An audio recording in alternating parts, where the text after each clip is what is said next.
अस्सलामुअलैकुम। Welcome to horror stories with Hasan Yousafzai. उम्मीद करता हूँ कि आप लोग सब खैर वाफियत से होंगे। सिलसिला शुरू करते हैं आज एपिसोड नंबर 5 का। आज स्टोरी जो है वो हमें आसिम भाई ने इस्लामाबाद से भेजी है।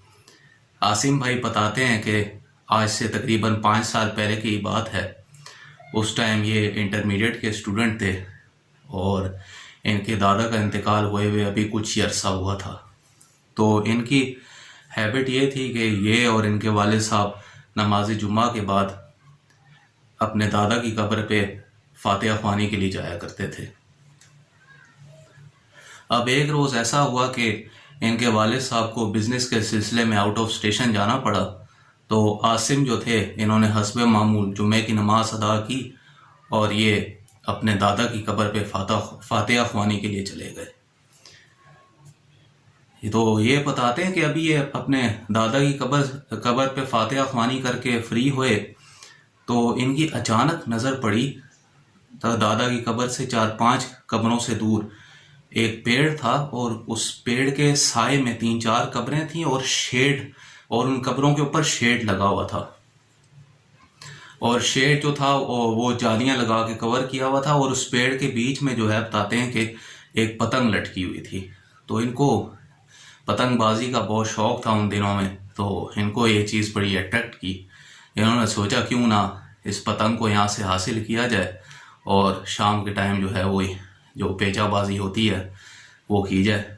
तो खैर ये अब बताते हैं कि अभी ये उस पतंग को वहाँ उस तरफ से निकालने की नीयत से थोड़ा सा ही अभी कदम आगे बढ़े थे तो इनको ऐसा लगा जैसे इनको किसी ने कान में आके बोला, खबरदार चला जाओ, खबरदार चला जाओ।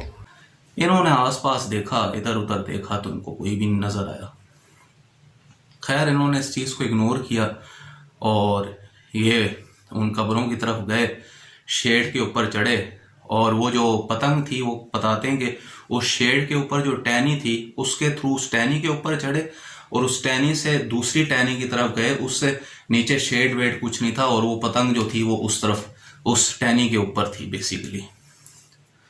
तो खैर ये उस टहनी का सहारा लेते हुए और शेड का सहारा लेते हुए उस पतंग के पास कहते हैं कि जैसे ही ये पहुंचे और उस पतंग को उस शाख से निकालने लगे तो इनको ऐसा फील हुआ कि जैसे इनके कंधे के पीछे कोई जोर जोर से सांस ले रहा है।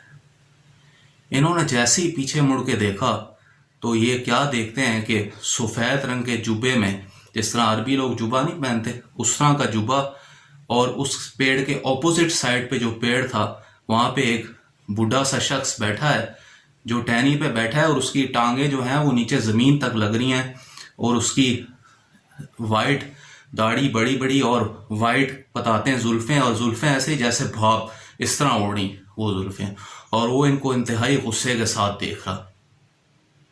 और ये बताते हैं कि उसने वहाँ से बैठे बैठे ही अपनी जो सर था वो सांप की तरह लंबा किया और इनके सर के सामने फेस टू फेस ऐसे आई टू आई आ गया और उसने कहा कि मैंने कहा था ना खबरदार चला जा यहाँ से, तूने मेरी बात नहीं मानी और अब तू जो है इस चीज को। ये बात उसने कहनी थी उस बाबा जी ने, और ये बताते हैं कि ये उस टहनी से स्लिप हुए और नीचे गिर गए और बेहोश हो गए। ये बताते हैं कि जब इनको होश आया तो ये हॉस्पिटल में थे। इनको कमर पे, सर पे और जो हिप मसल होता है इस पे बताते हैं कि शदीद इनको चोटें आई हुई थी और ये 1.5 से 2 माह जो है इनको लगे सेहतयाब होने में और ये कम्प्लीटली बेड रेस्ट पे थे। खैर इनके इसके बाद ये बताते हैं कि इनके कोई जान पहचान वाले थे, उनके साथ जो है वो इनके दादा के कब्रिस्तान के पास जो वो पेड़ था उसके पास लाया गया ताकि पता लगाया जाए कि ये आखिरकार क्या मामला था। तो पता ये चला कि वहाँ पे जिन्नात की पूरी फैमिली आबाद थी उस पेड़ पे, और ये बेसिकली शेड के थ्रू चढ़ के पतंग तोड़ने के लिए गए थे। तो इन्होंने उस फैमिली की प्राइवेसी को डिस्टर्ब किया जिसकी वजह से वो जिन जो था वो इन पे हमला ओवर हो गया और उसको गुस्सा आ गया। मैं हम सब के लिए जो है वो एक सबक है। मैं भी अक्सर कुर्बानी के दिनों के मौके पे ऐसा ही करता हूँ कि अपनी दादी की कब्र पे फातिहा ख्वानी करने गया और इस बहाने दुम्बा या बकरा जो भी लेके आया वो मेरा इरादा होता है कि पेड़ों से पत्ते शत्ते तोड़ लूँ और घास फूस जो है आसपास कब्रिस्तान से तोड़ लूँ दुम्बे या बकरे के लिए। लेकिन आपकी स्टोरी सुन के जो है वो मुझे भी और मेरे देखने वाले जितने भी व्यूअर्स हैं उनको सबक मिल गया होगा कि आइंदा के बाद कब्रिस्तान में किसी भी पेड़ से छेड़छाड़ नहीं करनी। सो खैर, thank you for sending the story Asim भाई। और मुझे उम्मीद है कि जिन लोगों ने मेरी आज की ये स्टोरी देखी उन्हें मेरी ये स्टोरी पसंद आई होगी। आप लोगों से यही रिक्वेस्ट है कि प्लीज़ मेरा चैनल सब्सक्राइब करें, मेरी वीडियोस को ज़्यादा से ज़्यादा शेयर करें अपने फेसबुक टाइमलाइंस पे, अपने व्हाट्सएप ग्रुप्स पे, फेसबुक पेजेस पे, ग्रुप्स पे जो आप लोगों ने बनाए, प्लीज़ मेरी स्टोरीज़ को ज़्यादा से ज़्यादा शेयर करें। और मैंने जो डिस्क्रिप्शन पे हॉरर स्टोरीज़ वाला जो मैंने पेज का लिंक दिया हुआ है, प्लीज़ उसको आप लोग लाइक करें। मेरी जो भी वीडियो होती है जब मैं बनाता हूँ तो उस पेज पे मैं अपलोड कर देता हूँ, तो आप लोग अप टू डेट रहिएगा। Thank you for watching this video. इंशाल्लाह आप लोगों से अगले हफ्ते मुलाकात होगी। तब तक के लिए अपना बहुत बहुत ख्याल रखिएगा। अल्लाह हाफिज़।